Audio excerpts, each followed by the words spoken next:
Fala pessoal, bom dia. Aqui quem tá falando é Paulo Benevides do canal Cinema sobre Duas Rodas. Vamos falar um pouquinho de Classic hoje, né?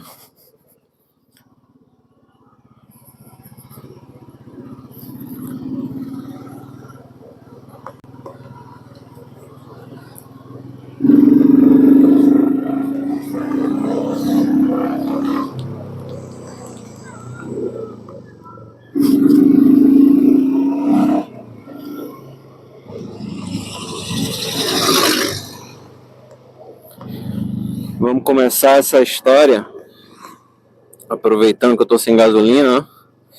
E parando no posto.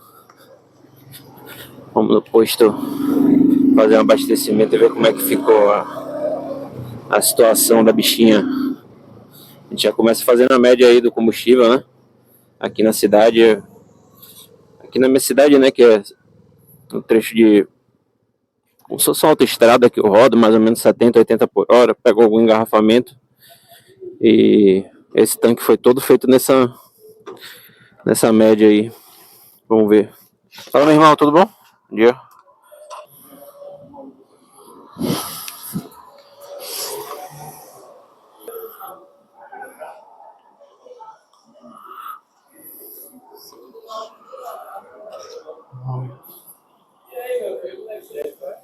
Duzentos e cinquenta e 251.4 com 9,19, né? Então, papo de 26 km com litro, 27. Depois eu vou botar a conta aí na tela direitinho pra vocês. Então a gente já começa o vídeo assim, né? Mostrando aí o dia a dia da motoca com esse dado. Já começa trazendo essa informação aí no vídeo. Quem quiser me acompanhar nesse rolê aí, puder dar um like, curtir, compartilhar, se inscrever no canal aí que tá começando.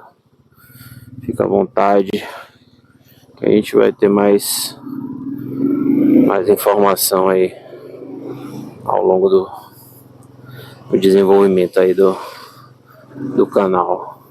Hoje eu sabia que ia estar tudo molhado, botei minha capa, a capa do sapato, né? Tô bem equipado aí da cintura para baixo, porque mesmo que não pegue chuva, né? Provavelmente a gente ia chegar no trabalho todo encharcado se não se proteger. Dia frio assim, né? Os padrões da Bahia. O asfalto tá molhado. Máximo cuidado, né? Máximo respeito aí pela...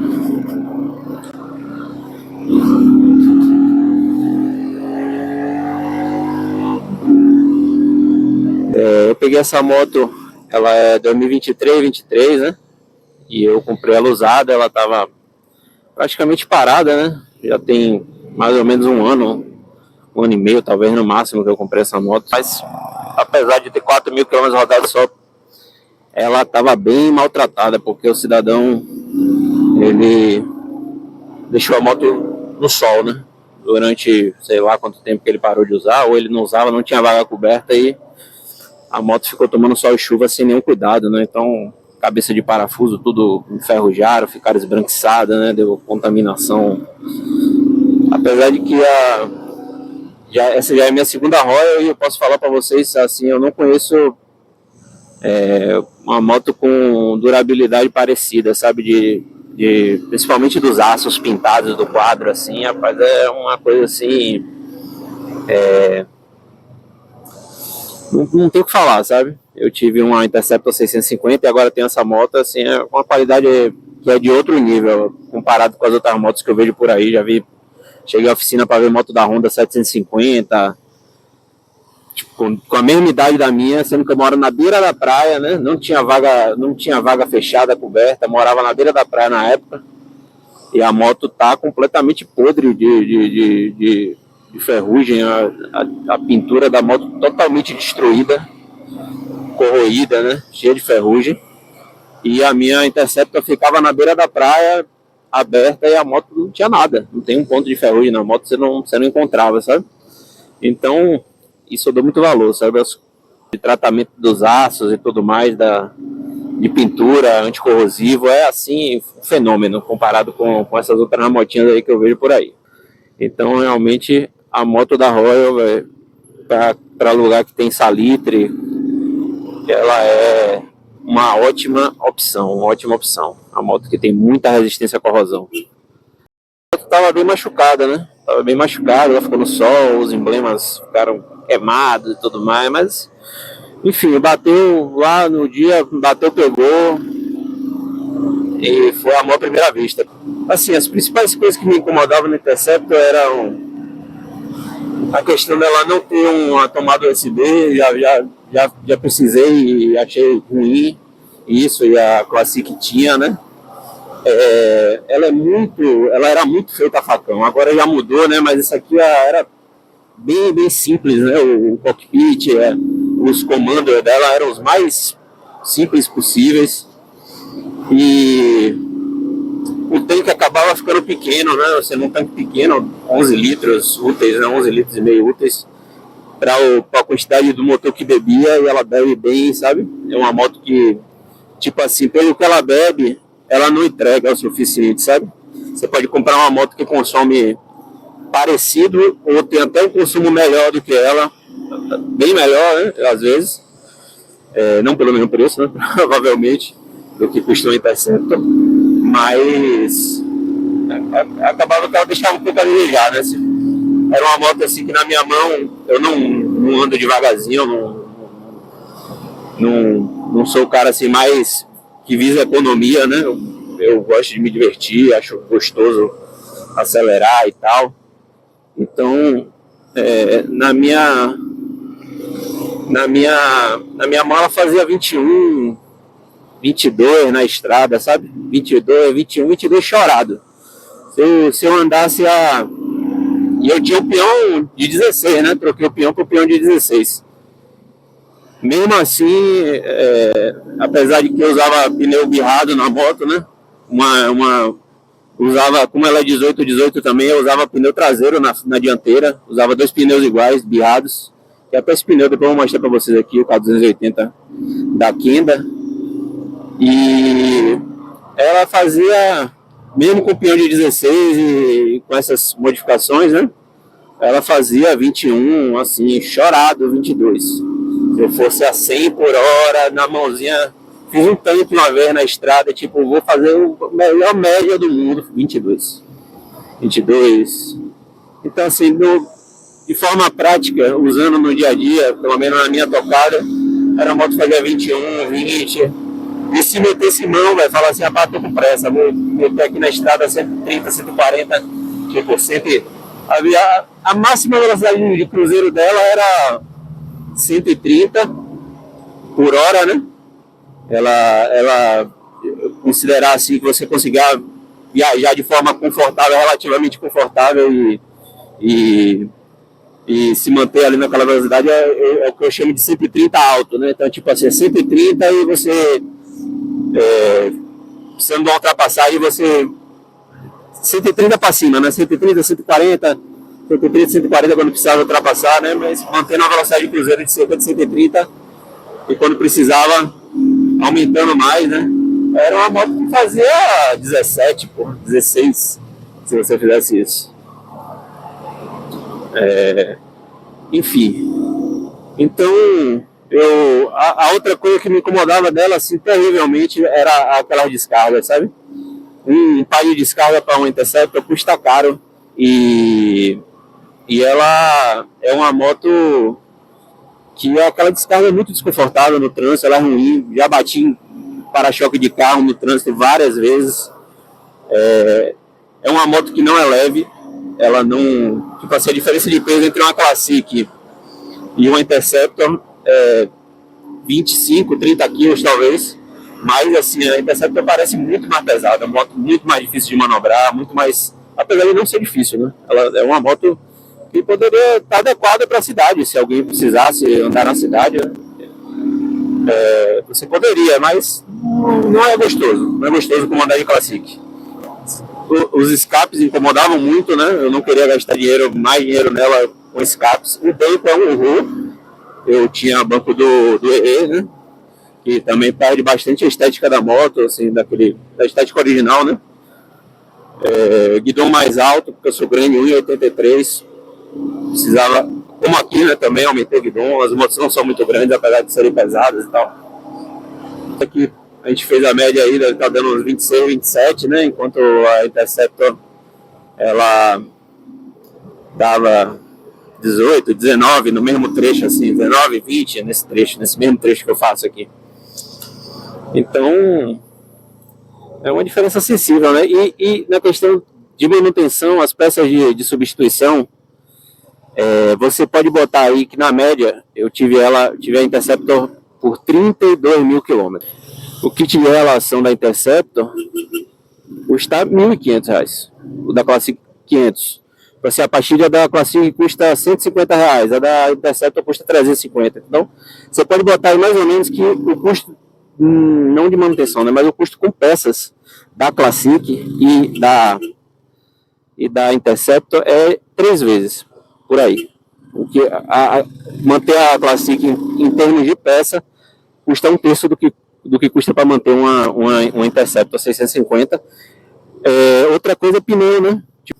120, 80, 18. E na frente era um 190, 19, né? E a Interceptor, o pneu original, se você não quiser trocar por um pneu mais barato, o pneu original da Interceptor é pneu que custa R$ 1.000, né? Por baixo aí. O Seat, não sei, deve ser talvez mais barato, mas o Pirelli Sport Comp lá que vinha, ele era um pneu de R$ 900 na época, eu acho que custava R$ 900 o pneu traseiro, né? E é um pneu daqui, se você for um cara muito tranquilo e econômico, você vai gastar com 8 mil quilômetros, você vai ter que trocar o pneu daquele ali, 10 mil se você for um santo, né? Mas é papo de entre 6 e 8, na minha experiência, 6, 7, 8 mil quilômetros no máximo, o pneu já está precisando ser substituído. Principalmente eu rodo mais em estrada e tal, né? Então ele vai ficando quadrado, né? O pneu traseiro principalmente. E aqui a gente tem um jogo de pneu que deve custar isso os dois, né? Acho que se pá, acho que 700, 800 reais talvez você compra o par de pneu, né, da original dessa moto. Eu não gosto, né, na verdade, praticamente eu não ando de moto minha com pneu street, não gosto de moto com pneu street. Eu acho que pro tipo de rodagem que a gente tem aqui no meu estado, na Bahia, nos lugares, né, muita sujeira, asfalto ruim, eu não acho conveniente. Eu acho que passa uma insegurança, sabe? De você poder escorregar, sabe? Quando tá sujo, quando tem areia, cascalho. Então eu prefiro birrado. A Classic é uma moto infinitamente mais confortável, infinitamente, né? A Interceptor parece uma moto de pista, sabe? De uma coisa que não é uma moto apropriada para você passar muito tempo em cima, né? É moto de rolezinho, como se fosse, né? Muito pequena, assim, tipo assim, de 2 nem se fala, é uma situação difícil demais.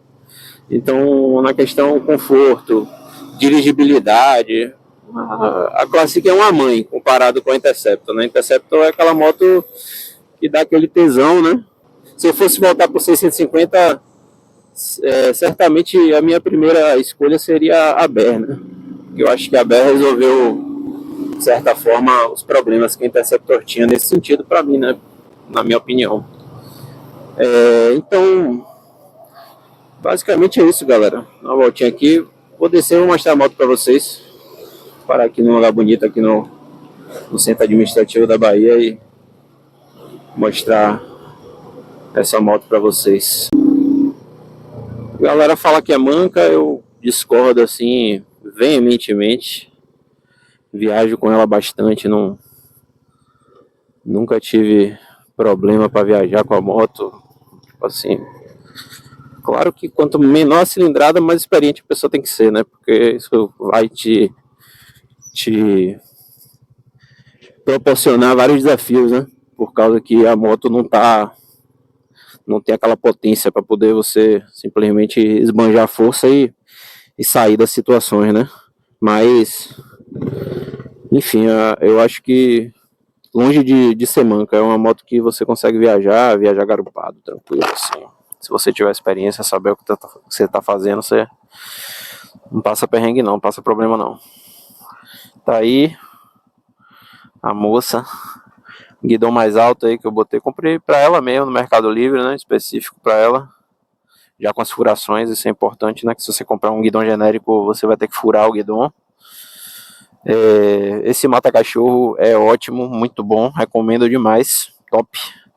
Outra coisa aqui, o segredinho sujo, né, é isso aqui, ó, um chip, depois eu vou até pesquisar da Power Chip, eu embalei ele aqui pra não ficar pegando tempo, né, mas você consegue regular aqui, dar uma enganada na ECU e injetar um pouquinho mais de combustível. Eu botei filtro esportivo, então, e também a gasolina, todo dia a quantidade de álcool dela aumenta, né? Eu botei esse banco Touring também, bom, original da Royal, top. Se você quiser comprar peça da Royal, a dica é aquela no Mercado Livre, né? Com aquele pessoal do Espírito Santo. Em conta, tipo, os acessórios que tem na concessionária originais, todos são mais baratos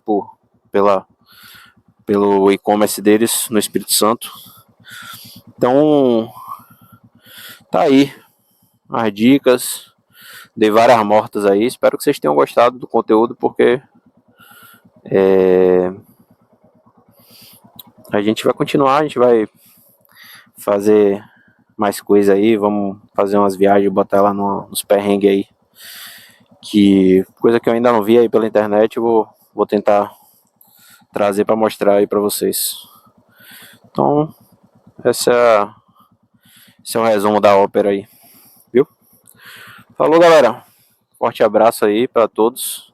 Espero que tenham gostado. Sigam o canal aí para ver mais aventuras aí de Classic por enquanto, né? Setupzinho também. Acho que eu vou gravar um vídeo falando sobre ele, né? Foi um setupzinho baixo custo. Espero que não esteja tão ruim assim tantas imagens quanto o som, né? E espero em breve, com a ajuda dos nossos patrocinadores aí, poder conseguir outras motos, né? O céu é o limite, né? Outras motos, um setup, uma Insta360, para fazer uma gravação massa, né? O céu é o limite. Valeu, galera. Forte abraço.